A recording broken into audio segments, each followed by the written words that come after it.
Afternoon, everyone. I see our panelists are all joining for the next session. I'm Brian Kelly. I am the Director of Cybersecurity at EDUCAUSE, and I'll be your host / moderator for today. I'm going to introduce our panelists. And Sanjeev, are we recording? Do we need to record? Yes, please. I'll hit the record button.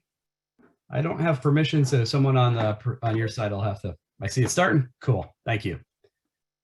So let me introduce one of our panelists, Katrina Biscay, CISO at the University of Cincinnati. Katrina is a seasoned information security professional with experience in government and higher education sectors. She specializes in incident response, digital forensics, threat intelligence, SOC leadership, e-discovery, and vulnerability management. Katrina holds a bachelor's degree in computer science from Xavier University and a master's in digital forensic science from Champlain College. And she's also a certified paramedic, which probably makes her suited to being a CISO. Next, let me introduce Lauren Elkin, also from the University of Cincinnati. Laura is a cybersecurity specialist with 20 years of experience in cybersecurity and information technology, with experience in higher education and K-12 environments, as well as the insurance industry. With a background in NIST cybersecurity assessments and risk management, she is passionate about collaborating with different teams to identify creative solutions to drive down their cyber risk. And lastly on the panel, Sanjeev Verma, co-founder and chairman at PreVeil, since 2015. And with that, I'm going to give our panelists an opportunity to tell us a little bit. I'm going to start and tell you a little bit about EDUCAUSE, then I'm going to turn it over to our panelists. So if you're not familiar with EDUCAUSE, we are a nonprofit association. Its mission is focused on elevating or advancing higher education through the use of information technology. And we do that by equipping our community with the knowledge, resources, and community to build opportunities that they need to help shape that strategic IT decisions at every level of their organization. Again, my area of responsibility is focused on cybersecurity and privacy. We do have a new community platform called EDUCAUSE Connect. It has an active NIST 800-171 community group, and I'll make sure I share that link in chat. And then additionally, our members have been working with the CMMC AB on forming an academic advisory council since this summit last year when we began that relationship. So Sanjeev, thank you for that introduction to the CMMC AB folks, and thanks for having us again here today at EDUCAUSE on this event. With that, I'm going to ask Katrina if she can unmute and introduce us to the University of Cincinnati, tell us a little bit about their size and their research footprint. Absolutely. Thank you, Brian. Happy to be here today. And I will plug the NIST community on EDUCAUSE. It is quite an active and positive one, and everybody who can participate should, because it's a lot of good information. But the University of Cincinnati is the second largest university in the state of Ohio. We have about 46,000, almost 47,000 students, and about 15,000 staff faculty. We are a Research One institution with over $400 million in sponsored research, about $250 million of that with federal government. A few years ago, our VP of Research had put forward a task in association with the President's office. They want to see us be one of the top 25 research universities in the country. And so they've created the initiative called Research 2030, which really promotes collaboration between all of the institutional units to try to get us to that goal. Great, thank you, Katrina. And I just asked Sanjeev to give us an introduction to PreVeil for those on the call that might not be familiar with PreVeil. Thanks very much, Brian. So PreVeil is a young company. It's about 7 years old. We are born out of academia, Massachusetts Institute of Technology. To be precise, we're based out of Boston. And we build an end-to-end encrypted, zero-trust electronic mail messaging and file storage, sharing, and collaboration system.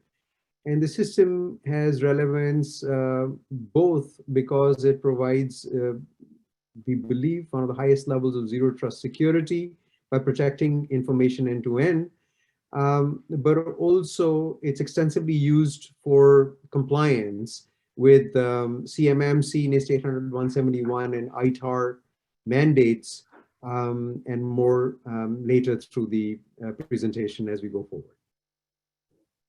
Thanks, Sanjeev. And I forgot to encourage our attendees to drop their questions in Q&A and to share their thoughts or resources in chat, as well as community collaboration is key. It's why we're here. So always encourage our attendees to interact with not only the panelists, but with one another. So with that, I'm going to start our first sort of question, our sort of panel question with Katrina. And, you know, what are CISOs or Chief Information Security Officers in higher ed thinking about with regard to CMMC, 800-171, CUI, and just sort of provide your lens from your seat at the University of Cincinnati? So all of those are definitely top of mind for my office. So one of the challenges in higher ed is that we're typically highly distributed. So even though information security is a central function that supports the entire university, you know, there are different IT units, there are different colleges that carry a lot of their own responsibilities. So those frameworks that we are discussing, while they're important, are difficult to implement in higher ed because of that distributed nature. It requires a shared responsibility model that really has not been worked out in a lot of detail in most institutions. So, so for us, that has been one of the primary objectives, and one of the major challenges over the recent years is how do we approach that? How do we take all of these regulatory environments and boil them down so they can be implemented in a distributed institution without compromising our primary mission of education? Research is absolutely critical, but we're here for our students. So we have to ensure that that balance really exists. So where we've focused, as you see, is on the NIST 800-171, mostly because that's the biggest bang for your buck. If you become successful with implementing most of those controls, at least in some form of fashion throughout the institution, you're covering a lot of those other requirements that you have with CMMC, with TFARS, with Verma, FISMA, you name it, you know, the alphabet soup of frameworks. So that has really been our focus. So that initiative, while driven out of a collaboration between the Office of Research and the Office of Information Security, has been communicated to the highest levels of our institution as a priority for the next several years. So we've actually presented it to our board, we've presented it to our Risk and Compliance Committee, so that the institution is aware that this is not an effort by any single unit. This is an effort really for everybody at the university in some shape or form. And that it has to be prioritized in that way. And fortunately, we do have a lot of support here at UC to try to get us to that level. So I am fortunate as a CISO that I have that. You know, not all institutions do, but that's been almost a constant point of discussion amongst various committees and stakeholders here at UC. Thanks. And then sort of the follow-up or the next question, I think probably both you and Laura could answer, is really sort of building on or expanding on having you discuss that relationship between the CISO at the UC and the research community and the research lab administrators. So, you know, I sort of have it teed up for both of you if you both want to sort of, you know, you talked a lot about relationships in your opening statement, but I think just sort of understanding how you built that and would help the attendees at their own institutions. Sure, and this is a new program, and which I'm very excited about, and we're very fortunate to have Laura here at UC.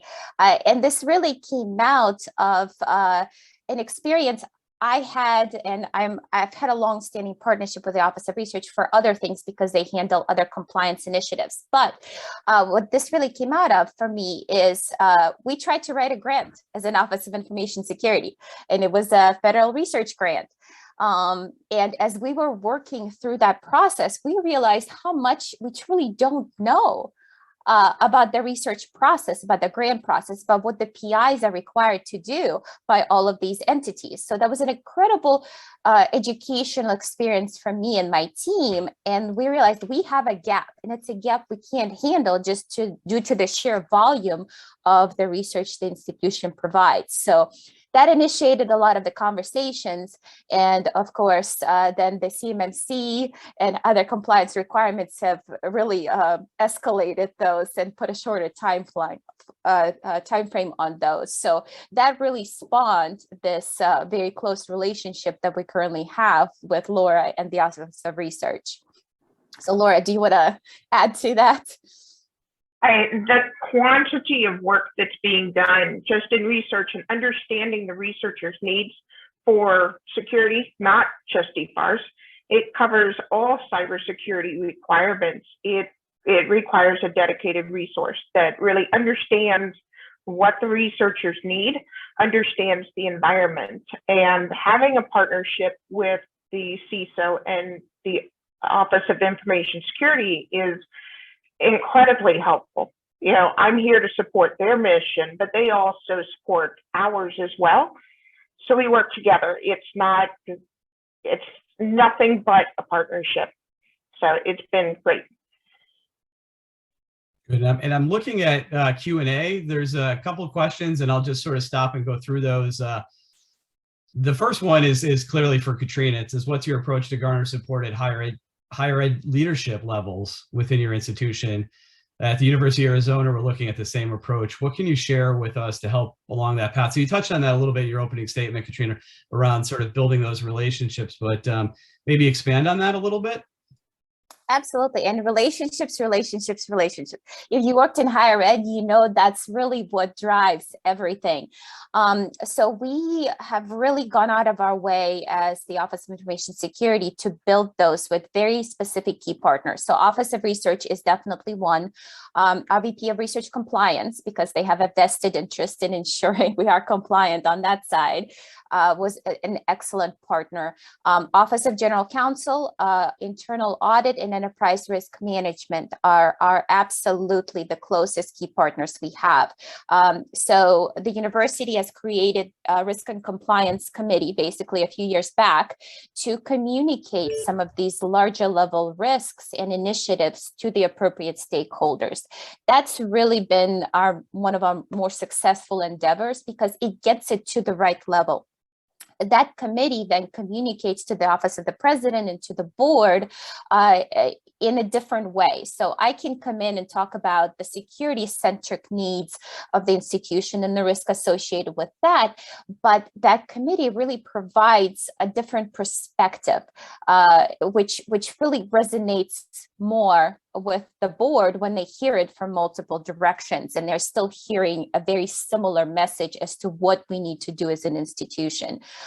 So definitely building those relationships is absolutely critical. And then of course, translating your security requirements and your needs into the language of the board and the executive leadership, because they don't care about the number of vulnerabilities or the number of things your firewall blocked. Those are all great operationally, but they don't mean much when you're talking at that level. So really you have to translate that for the board into where we're going to be and what the long-term impact is going to be on your enrollment, on the grant funding coming in, on the gifts to the institution, and how you're going to be the one to help them address the risk. Thanks. And the other question is from Anurag, who's active in these conversations. I almost want to ask him back, ask him his question back around: is it realistic to think that we can achieve 800-171 compliance on a campus-wide basis? So maybe we'll come back to that one toward the end. And then there's another question that I think is a little bit more technical. And I may just jump over to Sanjeev to give Sanjeev an opportunity to explain some of the best practices that are out there to protect sensitive data and information subject to compliance, such as CUI data, regardless of whether you were looking at 800-171 compliance or CMMC compliance, or as Katrina pointed out, the alphabet soup. And then we'll sort of come back to the Q&A if that works, Sanjeev. Absolutely. So first, I think I wholeheartedly concur with Katrina's fundamental observation that a pragmatic strategy from a compliance perspective is to focus on NIST 800-171 because it lays the foundation for the alphabet soup of other compliance initiatives. And for those, again, that are not familiar with it, as an example, CMMC is the 110 NIST controls plus another 20 controls for CMMC. But your question was about the best practices for protecting controlled and classified information and other sensitive data. And at PreVeil, our perspective and our core DNA has been about focusing on best security practices and compliance being derived from it, and making those practices simple and affordable. So when it comes to the best practices, I think I point to the practices that are defined both by the National Security Agency and by leading academics. And those principles have been, in unambiguous terms from the NSA and now from President Biden, that when it comes to data security, the best practices are employ zero trust. And in simple terms, I'll define what zero trust is. Before even this year, before the NSA mandates, the general thought about security was to think of building perimeter defense systems to keep attackers out and have access to information available inside the perimeter to those that need to have access to it. But academia about 6 years ago and the National Security Agency, which realized it, I'm sure, more than 6 years ago, but came out with it now says that the best way to think about data is not through the angle of perimeter defense, but to assume that all perimeters will be breached. That means that the attackers will get to the servers, they'll get through to passwords, they will breach every admin. And so the direct answer to your question is to have systems that are resilient to an attack on a server, attack on a password, attack on an admin. And the general basis for implementing such systems is generally rooted in cryptography. And so that's my short answer. I'd be happy to elaborate on any and all aspects of it, later. Thanks, Sanjeev. And I think we'll go back to Laura around, I wanted to lead with what are the best practices and solutions before we sort of asked Laura what were some of the challenges that she's addressed in implementing controls, CUI controls at the lab level. And, I always like to lead from a place of there's solutions out there versus, there's so many challenges. But I think it's interesting to sort of hear from Laura on what your experience has been with some of the challenges and how you've worked through those at, I'll say the UC, because I guess that's appropriate now. Certainly. I mean, we really have a challenge with a lot of our researchers are using unusual equipment that does not fall under the standard thoughts of, it's a computer. You find ways to secure it. It's equipment such as lasers. They collect data that we need to protect, but it's not as easy as installing antivirus and putting firewalls on. So we have to get creative. We have to find unique solutions that will allow our researchers to do the research they need.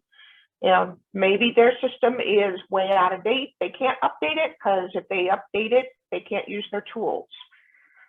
Finding those creative solutions that meets the researchers need to be able to do the research, but also the need to protect the data. So we have to change our mindset, be innovative in our thought process and finding those solutions. The other issue that we're struggling with at times is scoping our work.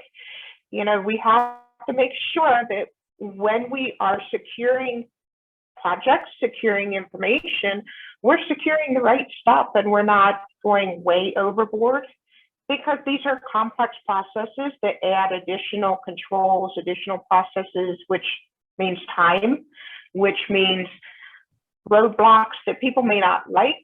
And it's just extra effort that may not be necessary if we are trying to secure something that may not need it. That's why defining our scope of whatever we're going to secure is critical. You have to start there. So that's also a challenge because it's hard to define at the beginning of a project, and it is so easy to creep. Thanks. And I'm looking at the chat, and Jay Gallman, who's one of the co-chairs of our NIST 800-171 group, is saying +1 to Laura's comments on the lab equipment. I think that was one of the sort of the follow-ups I had for both you, Laura, and Katrina, as we're talking about sort of that unique research devices and sort of the security approach for that. You talked a little bit about lasers and different equipment. is there anything, Katrina, that you want to add to that? And again, encourage our panelists, if you've got an answer, not only a question, but if you've got an answer, feel free to put that in chat or QA as well. Q&A, sorry. So one of the things that we've shifted in here recently at the university with Laura coming on board is, when does information security get engaged in the process? In the past, I got the phone call or the email after the contract has been negotiated, the technology control plan was already filled out, frequently very incorrectly or with a wide scope. Things were already purchased for the project. And then when they got to the implementation phase, or in some cases to when they're actually confirming their compliance to the grant owner, that's when they called information security and said, hey, there's this question that I have to answer that I can't because it says we have to answer it for the whole institution. That has been a challenge in the past. So that is what we've changed recently, is now Laura and I or somebody from my team have that conversation when the project is discussed, before the grant is submitted, when we're looking at the details of what's going to be required. We start having the conversations amongst us and with the PI of what are you really truly going to need to get this accomplished. We actually learn about what they're trying to research. What do they think the equipment is going to look like? That helps us not only scope the contract, and in some cases even eliminate the security clauses out of the mix if they're not required, but also start planning, if they are, what controls can be put in place, how quickly can we get them done, and do we have a template for doing that with the equipment and the type of project that the researcher is working on. So that has helped tremendously. The other thing is building out these standards. So we have an excellent partner in our College of Engineering. They're very savvy, as all engineers are. They're also very interested in doing this right, which doesn't always happen, but in our case, we're very lucky. And so they have been an ongoing close technical partner for us, where we can propose a set of controls and they can test them for us on specific research projects. And then they provide feedback and say, hey, this worked, this didn't, here's where we ran into a challenge. Can we work through this and have a better solution next time we have a similar type project, and document all of that as we're doing it, so we don't have to reinvent the wheel every single time we have a new project with security clauses. Thanks, Katrina. I'm looking at both chat and Q&A, and I'm wondering if there's a question from Ryan about what approach was used to scoping what to protect, who was involved in determining what to protect. And then Steve Sabo asked if you can, Katrina, talk more about those unique solutions. I don't know if they're related. Maybe the scoping one is more broadly of interest to the attendees. I think the scoping is more for Laura. I will defer to her on that one. Perfect. Thank you. For scoping, for us, it's key to have those conversations with our PIs. Make sure that our PIs are telling us what they're doing. And let me tell you, it's fascinating conversations. We have a lot of fun with those conversations. Understanding what they're doing so that they can also frame it. And if we need to, and in some cases we brought the sponsors in as well to help us with that, clearly defining that scope. And then it flows down into our contracts. I work very closely with a multitude of departments. I work with the PIs for the research, defining that scope there. I work with the contract negotiation team to make sure that our contracts are reflecting exactly what we are attempting to do and make sure that we're all on the same page. But I also work with IT at the college level to make sure that they understand and that it's reasonable. When it comes to getting these questions asked, as Katrina has mentioned, in the past, she gets this information after everything's been signed. I have been reaching out to the PIs, reaching out to the contract negotiation team to get myself in that process and have those conversations ahead of time so that we can scope it right. And in several cases, we've been able to get ahead of the curve, get those controls started and planning. instead of trying to patch it together last minute.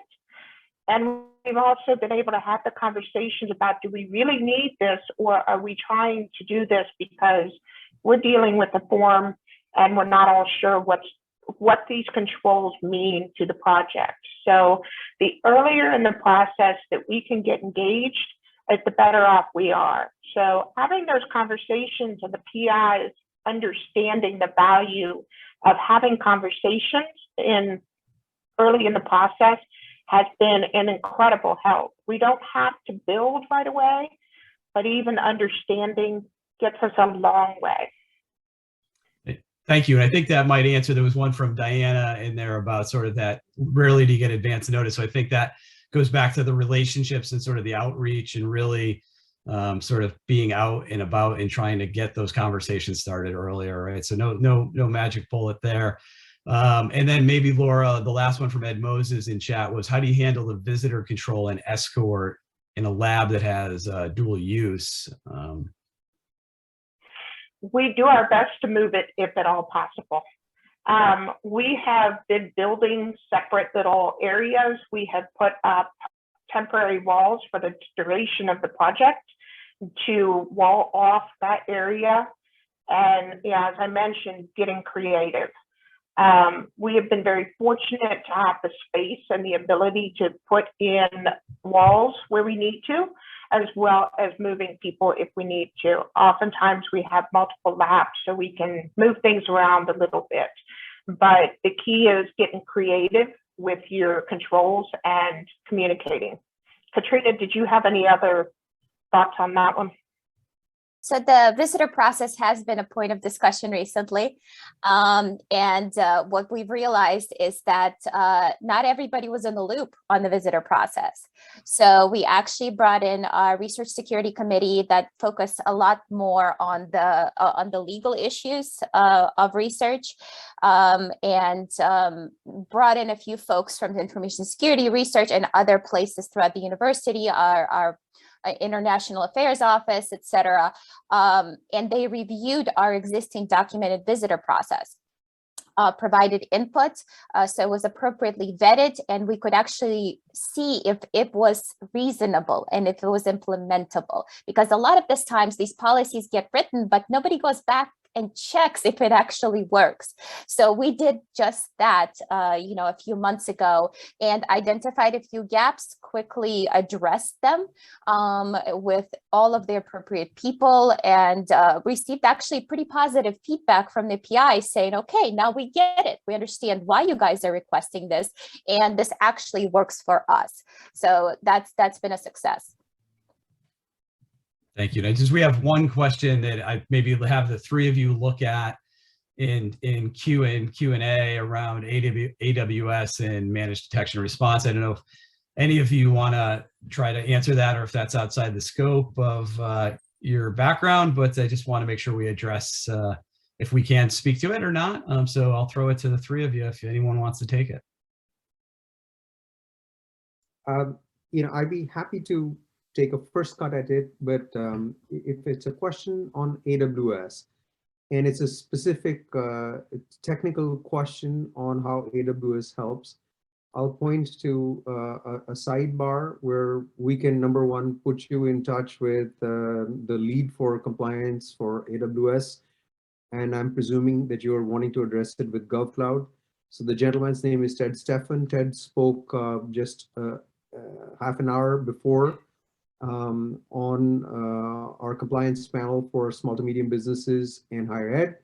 And so if you reach out to me at Sanjeev@preveil.com, SANJEEV@preveil.com, we'll be happy to connect you both to our compliance team as well as AWS, which is a close partner of ours, and provide a very specific answer as opposed to a generality to your question. Sounds good. And we'll drop that in chat as well, so you have the email address in chat. And I think that really, is we're talking about, how do we, I keep coming back to simplifying, and Sanjeev, when we think about, compliance, especially in higher ed, and in the earlier session that I missed on with small businesses, is really how do, how can PreVeil help in sort of simplifying compliance for higher ed? And just talking about, come back to where we can try to make this easier versus making it harder. So is there an opportunity to sort of elaborate a little bit there? A little bit. And again, I'm mindful of the complexity that exists in major research universities. But your question's about simplifying, and here's a way that, we can look at the problem. The first is that as Katrina and Laura articulated, and as is common knowledge from having been a student at many universities, one can think of labs as the equivalent of small businesses that are inside a very large, university. So if there are hundreds of labs, the first level of simplification is to think of those labs as, sort of independent entities that are at the scale and scope of small businesses. So the role that PreVeil can play in assisting is threefold. First, on the data security front, is to provide a platform that is hosted on AWS GovCloud that provides you with zero trust security to protect through end-to-end encryption your electronic mail and file storage and sharing communications. We cannot obviously help you out with lasers and things of that sort, but to the extent that CUI is on computers and phones and mobile devices, absolutely we can provide a system that is firmly rooted in being resilient to attacks on admins, attacks on servers, attacks on passwords. It's a passwordless end-to-end encrypted system. Happy to provide more details on that, but that's the first level.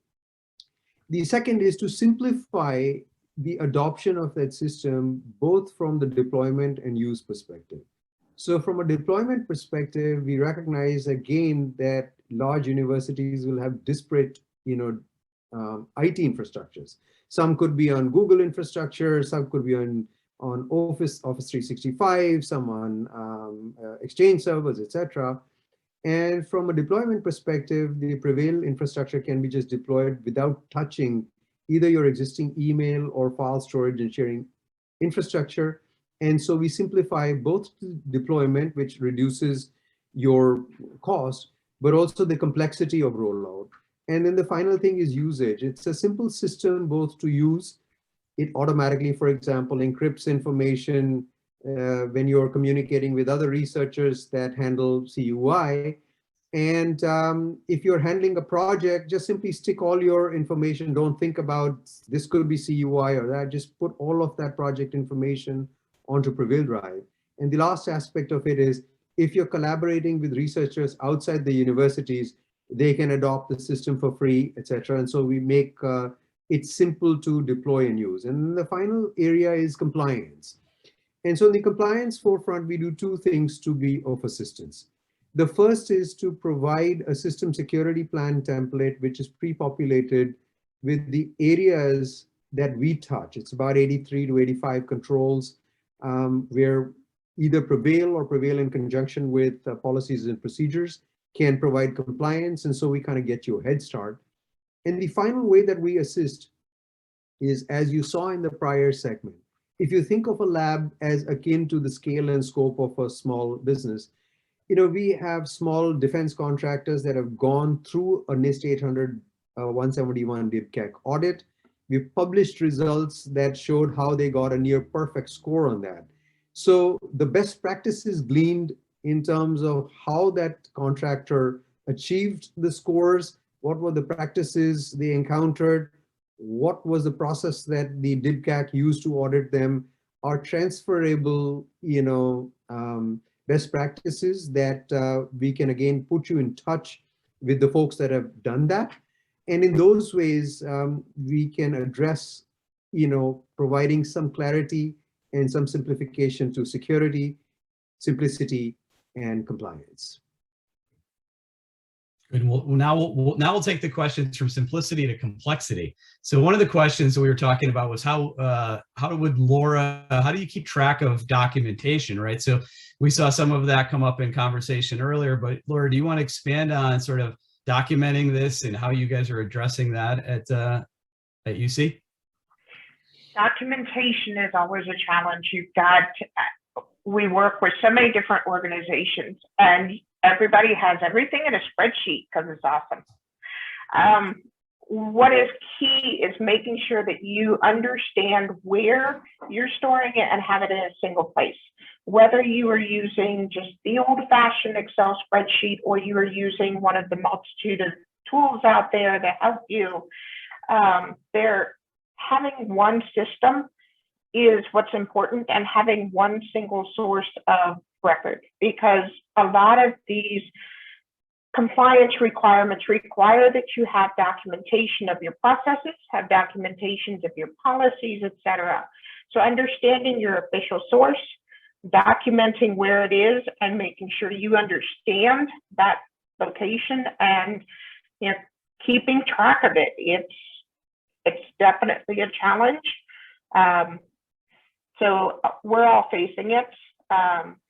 The other thing is that trying to sort out, since we are a distributed environment, sorting out who owns what of the documentation is key.